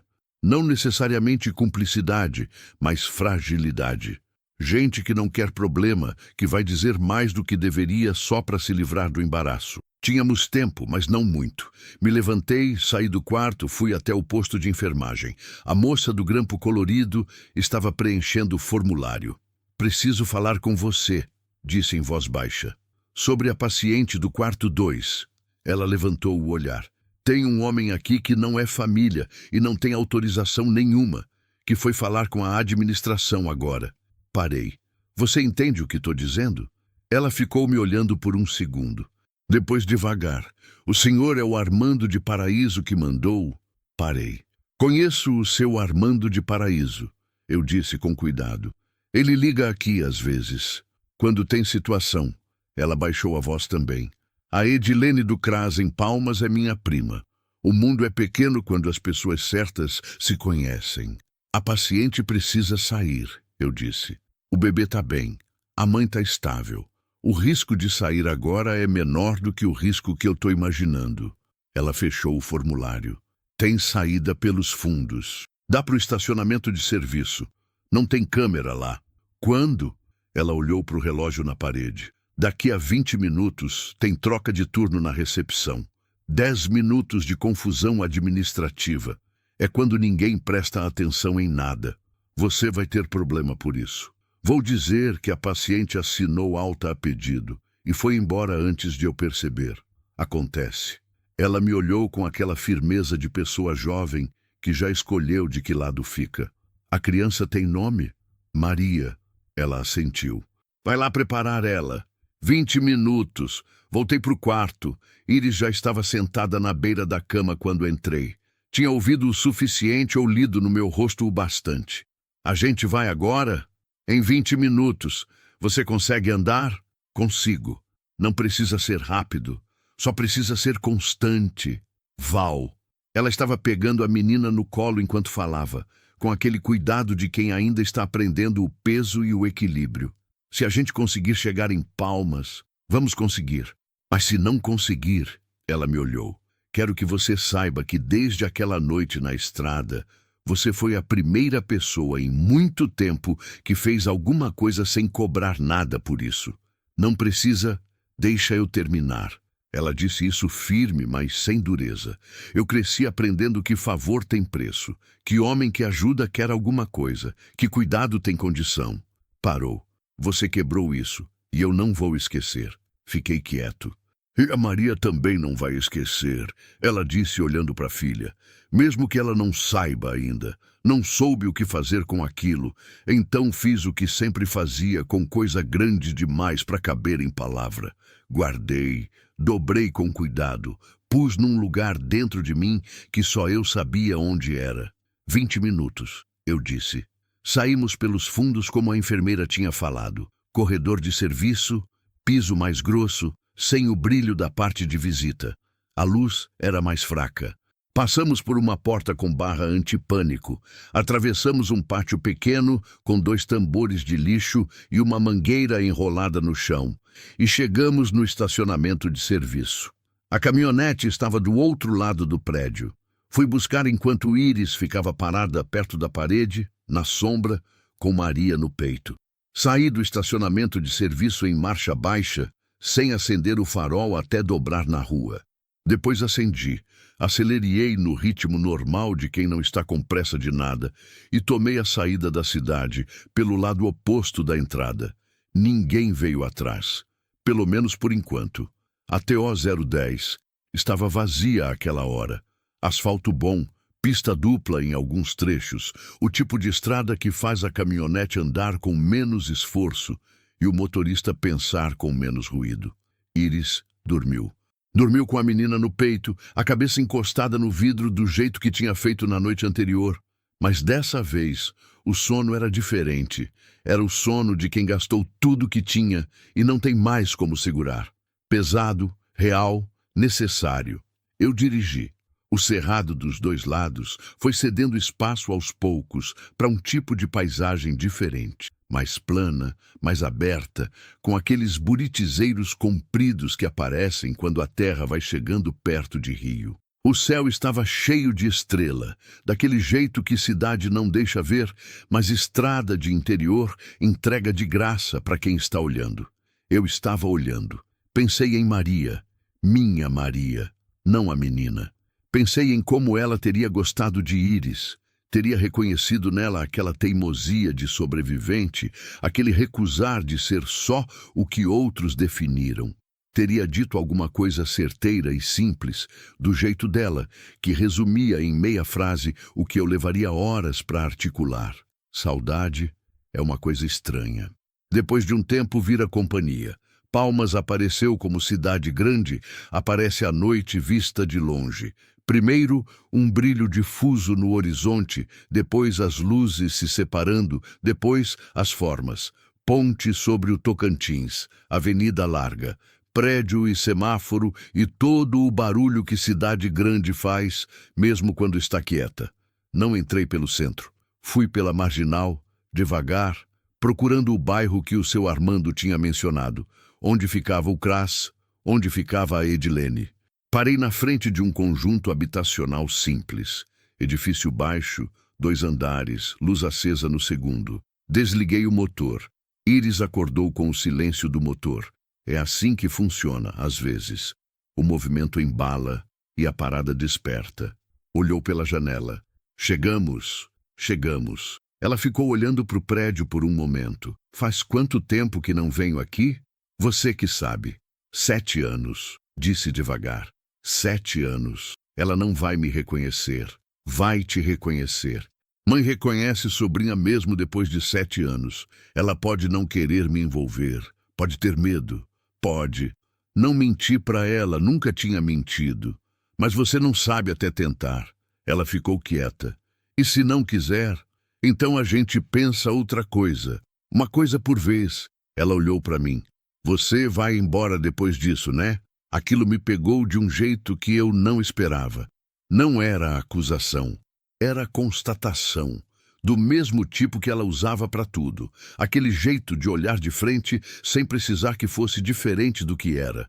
Não respondi de imediato, porque a resposta honesta era complicada. Porque eu tinha uma fazenda e um gado e um vizinho velho que não ia aguentar muito mais tempo cuidando dos 2. Porque eu tinha uma vida que era pequena, mas era minha. E ela tinha a vida dela que estava só começando a se rearranjar. Mas também porque eu tinha passado os últimos 2 dias mais presente do que em 3 anos. E presença, quando você fica sem ela por tempo demais, fica com gosto de coisa que faz falta. Não sei, eu disse. E era a verdade mais honesta que eu tinha.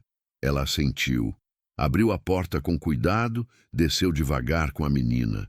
Ficou parada do lado de fora, olhando para o prédio. Depois se virou para mim uma última vez antes de subir. Maria, ela disse. O nome dela. Eu queria que você soubesse que não é coincidência. Olhei para ela. Não é por causa da minha mãe só, ela disse. É por causa das duas. E subiu a escada do prédio sem olhar para trás. Eu fiquei sentado na caminhonete no escuro, com o motor desligado e as mãos ainda no volante, ouvindo o barulho de palmas ao redor. Buzina distante, cachorro, vento nos buritizeiros da calçada.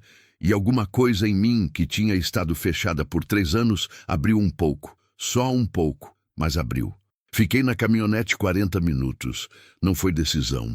Foi o corpo que não quis se mover.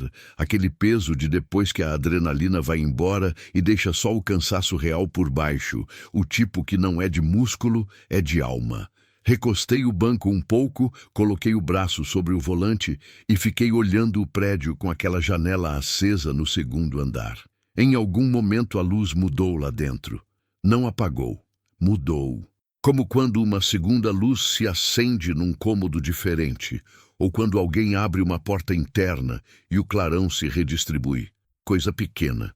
Mas eu estava olhando com aquela atenção de quem não tem mais nada urgente para fazer e percebe tudo. Pensei em subir. Pensei que não devia.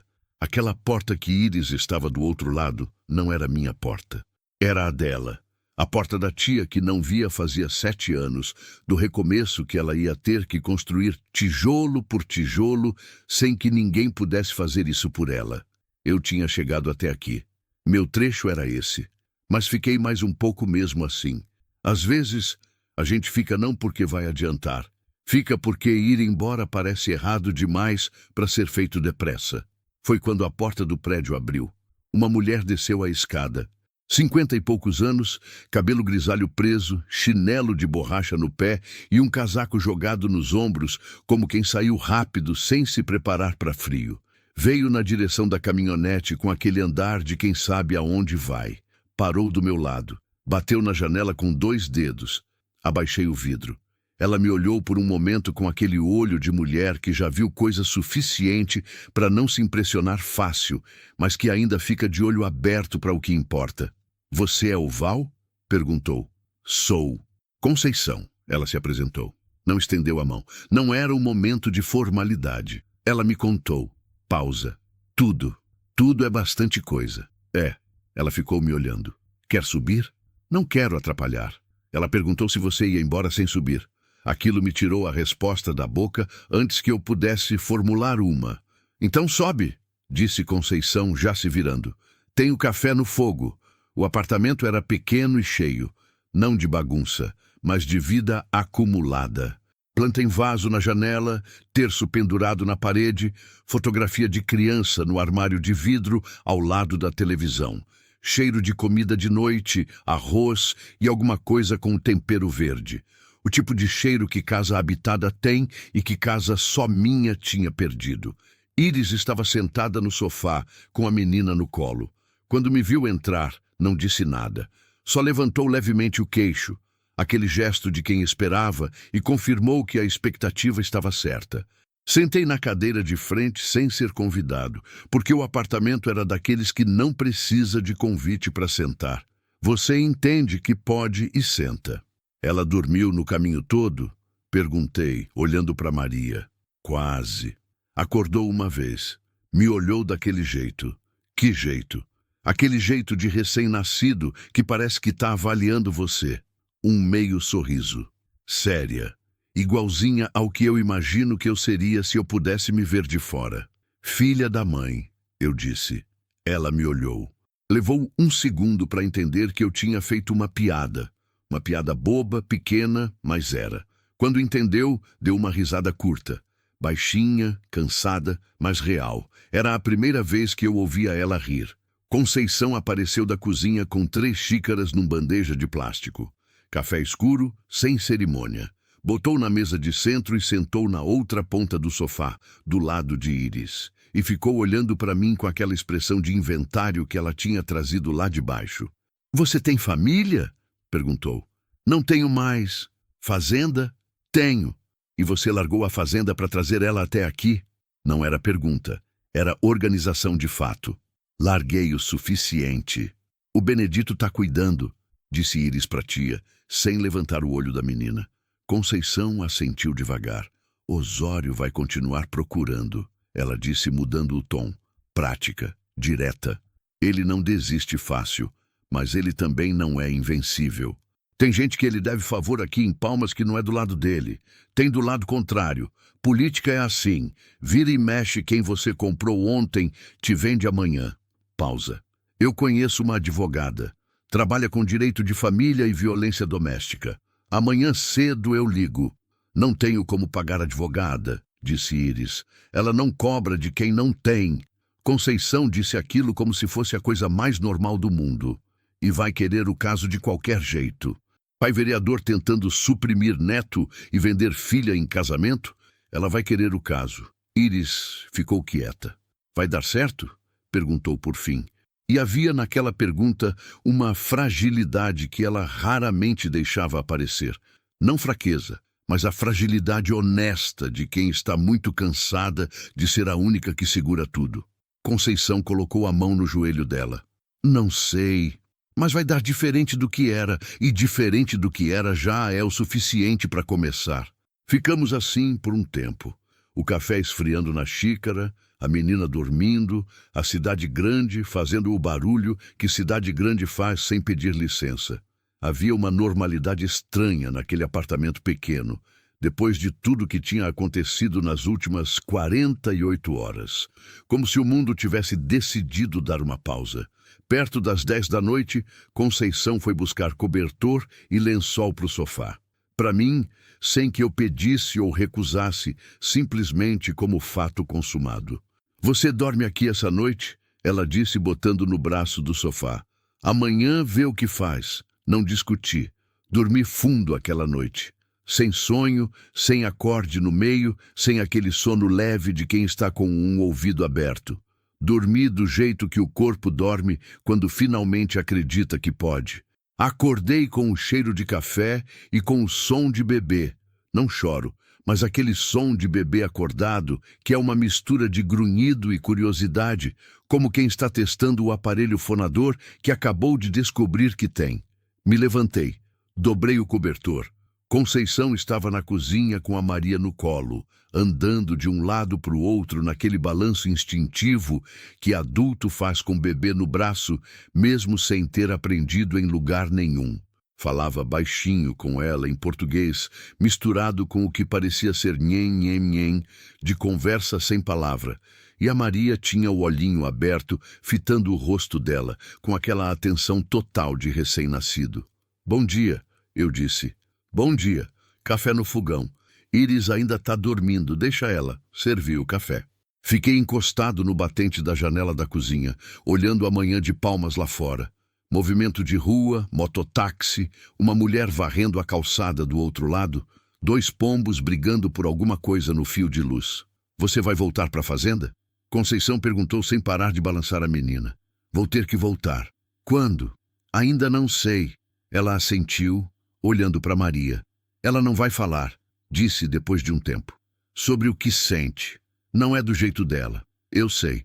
Mas eu vi o rosto dela quando você entrou ontem à noite. Pausa. Você é a primeira pessoa que ela olhou assim em muito tempo. Talvez sempre. Não soube o que responder. Então tomei o café. Não estou te dizendo o que fazer, Conceição continuou. Cada um sabe da própria vida. Só estou dizendo o que vi. Entendi. Bom. A manhã foi passando. Íris acordou perto das 8, com aquela lentidão de quem está devendo sono a si mesma faz tempo e finalmente está pagando. Comeu sem pressa. Amamentou a menina no quarto com a porta fechada. Quando voltou, sentou na mesma cadeira de antes e ficou um tempo só, olhando pela janela. Vai ficar bem aqui? Eu perguntei. Vai, disse sem hesitação. A Conceição já ligou para a advogada. Vem aqui amanhã cedo. Bem, e tem o CRAS, ela me explicou. Tem programa de acolhimento, tem acompanhamento. Parou. Não é o que eu planejei para minha vida. Mas o que eu planejei não tinha dado certo de qualquer jeito. Plano bom é o que te mantém vivo. O resto é detalhe. Ela me olhou. Você vai embora hoje? Não era pergunta dessa vez. Tenho que ir, eu disse. O Benedito é bom homem, mas gado é gado. E a fazenda precisa de dono. Eu sei. Ela não disse isso com mágoa. Disse com aquela mesma direteza de sempre. Aceitação não de quem foi derrotada, mas de quem entende como as coisas são e não gasta energia brigando com o real. Fica mais um café? Fico. Ficamos mais 1 hora. Conceição saiu para resolver coisa de mercado e ficamos nós dois na sala, Íris com a menina no colo, eu na cadeira, tomando o segundo café da manhã que ninguém pediu, mas os dois aceitamos quando Conceição botou as xícaras na mesa antes de sair. Não falamos de nada importante. Falamos sobre o cerrado, sobre a fazenda, sobre o gado que eu nunca tinha aprendido a chamar por nome individual, mas que conhecia um por um de vista. Ela contou que quando era pequena, antes da mãe morrer, tinha um cachorro chamado Trovão, que era covarde de trovão. Deitava embaixo da cama quando chovia e não saía por nada. Ri daquilo. Ela riu junto. Aquela leveza de conversa de pessoas que já se disseram as coisas que importam e agora podem falar de cachorro covarde de trovão sem que pareça desperdício de tempo. Perto do meio-dia, me levantei. Peguei o chapéu no gancho onde tinha pendurado na noite anterior. Dinheiro eu tinha separado antes de sair da fazenda. Botei o envelope na mesa sem fazer cerimônia. Não, ela disse, não é caridade. É pro que você precisar até ter pé no chão. Val, Íris, disse o nome com aquela firmeza que ela usava comigo quando queria que eu ouvisse. Deixa. Ela ficou olhando o envelope. Fechou os olhos por um segundo. Tá bem. Me virei para ir. Val. Parei. Ela estava de pé com a menina. Se aproximou. E antes que eu entendesse o que estava acontecendo, se inclinou e colocou a Maria nos meus braços. Não foi brusco. Foi um movimento certo, daqueles que a pessoa sabe o que está fazendo. Eu nunca tinha segurado recém-nascido. Segurei Graça, mas Graça estava numa incubadora, através de uma abertura de vidro, com fio e monitor. Segurar assim, nos braços, no peso vivo, com aquele cheiro de recém-nascido que não tem igual no mundo, eu nunca tinha feito. A menina me olhou. Aquele olho escuro de bebê que ainda não foca direito, mas que parece estar tentando. Fiquei parado. Pode segurar? Íris disse baixinho. Ela não quebra. Ajustei os braços. A Maria fez aquele som de grunhido curiosidade de antes. Mexeu a cabecinha de um lado para o outro como quem está se orientando. Não chorou. Me olhou. Ou tentou me olhar, do jeito que recém-nascido tenta. Com aquela concentração de coisa nova, descobrindo que o mundo tem formas, e contrastes, e rosto. Não sei quanto tempo fiquei assim. Foi pouco, foi longo, não sei. Depois devolvi com o mesmo cuidado com que tinha recebido. Íris a pegou. Me olhou de frente. Obrigada não cobre o que você fez, ela disse. Então não vou nem tentar. Pausa. Mas eu quero que você saiba que a gente vai ficar bem. Eu vou fazer questão de que a gente fique bem. Não por mim, por ela. Eu sei que vai. E você? Ela perguntou. Você vai ficar bem, pensei. Era a pergunta que ninguém me fazia 3 anos. Perguntavam se eu estava bem, que é diferente, é protocolo, é cortesia. Ela perguntou se eu ia ficar, futuro, como se soubesse que o presente eu sabia resolver, mas o porvir era onde eu tropeçava. Vou tentar. Eu disse, e era a resposta mais honesta que eu tinha. Ela assentiu. É suficiente. Saí do prédio sozinho. A rua tinha o movimento de meio-dia. Sol forte, sombra curta, o asfalto irradiando calor. Entrei na caminhonete, liguei o ar que não funcionava direito, abri a janela em vez disso, peguei o caminho de volta pela marginal. Na ponte sobre o Tocantins, parei um instante. Havia um acostamento largo ali. E eu encostei a caminhonete e fiquei olhando o rio por um tempo. O Tocantins era enorme naquele ponto, largo, escuro, com aquela corrente de fundo que você não vê, mas sente existir. Rio Grande não faz barulho de cachoeira. Faz o silêncio pesado de coisa que tem fundo e profundidade e não precisa de barulho para provar. Pensei em tudo. Pensei em graça, nos 8 dias, na mãozinha. Pensei em Maria, minha Maria, no câncer que levou devagar, nas últimas semanas, na mão dela na minha, enquanto eu não sabia dizer o que precisava ser dito, e ela não cobrava porque já sabia de qualquer jeito. Pensei no silêncio da fazenda, depois que ela foi. Pensei na noite da estrada de terra, na sombra que atravessou na frente do farol, no soluço que eu ouvi no mato. Pensei numa menina nascida no acostamento que não chorou e depois chorou. Pensei no nome que essa menina carregava. Tem coisa que não acontece por acidente. Eu não acredito em destino. Continuo não acreditando, porque destino é desculpa de quem não quer responsabilidade. Mas acredito que a gente é construído pelas escolhas que faz na hora que poderia não fazer nada. Eu poderia ter desviado naquela estrada. Poderia ter passado sem parar, chegado na fazenda, feito café forte demais, dormido mal e acordado outro dia de mais do mesmo. Não parei, e isso não foi destino, foi escolha.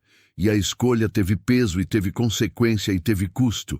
E mesmo assim, parado naquela ponte olhando o Tocantins escuro correr largo e fundo, eu não trocaria.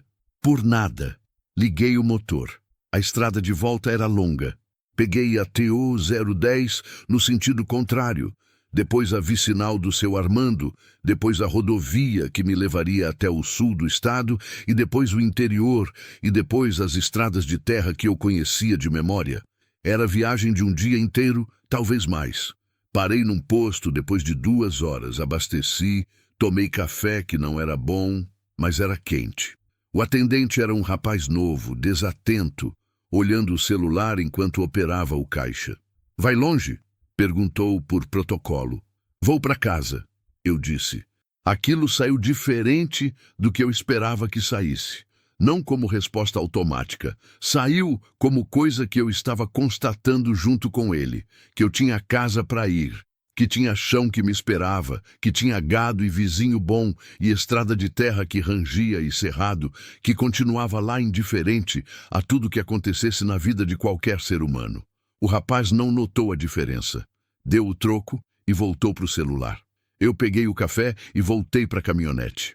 Cheguei na fazenda quando o sol estava quase sumindo. O cerrado naquele horário tem uma cor que não existe em outro lugar. Laranja que vira vermelho, que vira roxo, tudo ao mesmo tempo. Tudo misturado com o verde cinza do capim e o marrom da terra. Maria chamava de horário do milagre. Eu chamava de fim de tarde. Ela ria de mim quando eu dizia isso. Parei a caminhonete no terreiro. O Benedito estava lá, sentado na varanda da minha casa, na cadeira que era minha, com o copo de alguma coisa na mão. Me olhou quando desci. Levantou o copo numa saudação. Demorou, disse. Demorei. Tá bem? Tô. Subi a escada da varanda. Sentei na cadeira de lona do lado. Ficamos olhando o cerrado se despedir do dia sem necessidade de mais palavra por um tempo. Gado tá bem, ele disse depois de um tempo. Obrigado, Bené. Não precisa de obrigada. Eu sei. Obrigado mesmo assim. Ele bebeu do copo. Era tereré pelo cheiro. Eles não voltaram depois da manhã, disse. Os homens da caminhonete preta. Sei não se vão voltar. Sei não também. Mas se voltar, você sabe o que fazer. Olhei para ele. Sei, disse. Agora sei. O Benedito assentiu e ficou olhando o horizonte. A moça chegou bem? Perguntou, sem virar o rosto. Não perguntei como ele sabia que era sobre uma moça. Benedito sabia das coisas sem precisar ser explicado. Era qualidade de pessoa velha e atenta. Chegou. As duas chegaram. Ele ficou quieto por um momento. As duas. Nasceu no acostamento da vicinal. Pausa. Nas minhas mãos.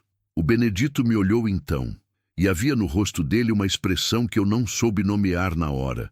Não era surpresa, não era só admiração. Era o reconhecimento de quem vê algo que estava faltando voltar para o lugar. Como se chama? Ele perguntou. Maria. Ele assentiu devagar. Depois virou para o cerrado de novo e ficou em silêncio. E eu fiz igual. Ficamos assim enquanto o laranja virou roxo e o roxo virou o azul escuro que precede a noite. Os grilos começaram, depois o sapo, depois aquele passarinho que Maria sabia o nome, e eu nunca aprendi e agora me arrependo. O Benedito foi embora quando escureceu. Fiquei na varanda sozinho. A casa atrás de mim estava silenciosa do jeito que ficou nos últimos 3 anos, mas o silêncio estava diferente de novo. Não era o silêncio vazio de antes.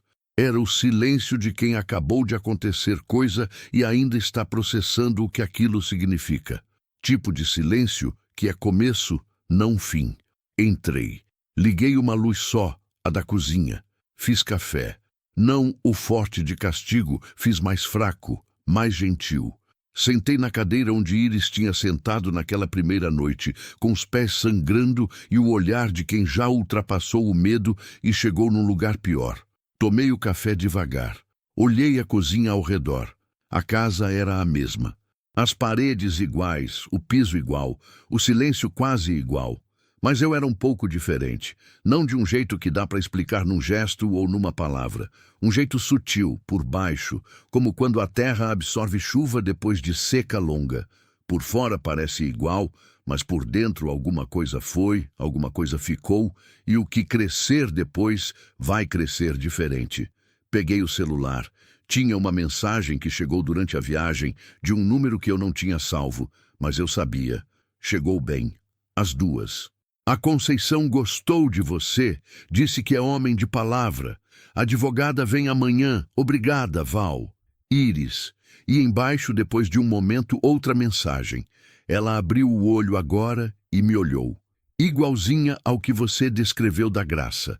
Acho que elas se conheceram de algum jeito. Fiquei olhando o celular por um tempo longo. Depois botei na mesa, terminei o café, me levantei, lavei a xícara, apaguei a luz da cozinha. Fui pro quarto, deitei. E pela primeira vez em 3 anos, pela primeira vez desde que Maria foi embora, e levou o silêncio bom junto e deixou só o vazio, eu olhei para o teto no escuro e não senti o peso. Senti o peso normal de corpo cansado que precisa de sono. Senti o peso bom. Fechei os olhos.